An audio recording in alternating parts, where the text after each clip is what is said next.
Merci, Monsieur le Président. Madame la Ministre, mes chers collègues, je voudrais répondre à l'intervention d'Émilie Chalas, qui était certainement très sincère et donc assez touchante. Je vois bien que la majorité et le gouvernement, à entendre Madame la Ministre hier, ne semblent pas percevoir deux réalités qui sont pourtant évidentes et qui font que nous sommes dans la situation dans laquelle nous pataugeons depuis 2 ou 3 jours.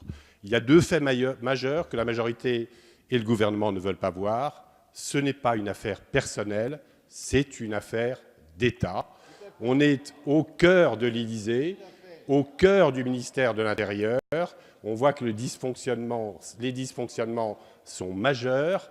On voit aussi, plus grave, le trouble au sein de tout le ministère de l'Intérieur et de la police. Donc cette affaire a enclenché une sorte de séisme qui dépasse très largement un cas individuel.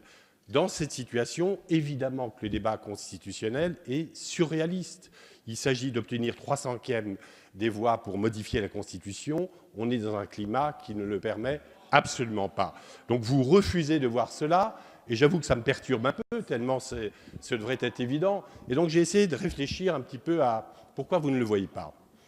Vous ne le voyez pas, en réalité, parce que vous refusez de voir, mes chers collègues, je vais essayer de le dire sans agressivité, en vous aidant à voir les choses telles qu'elles sont, vous ne comprenez pas qu'il s'est passé, il y a quelques jours, quelque chose qui change radicalement la situation, et que vous avez du mal à comprendre, et que je vais essayer de vous dire sans agressivité. Vous n'êtes plus neuf, vous n'êtes plus innocent, même si ce n'est pas juste.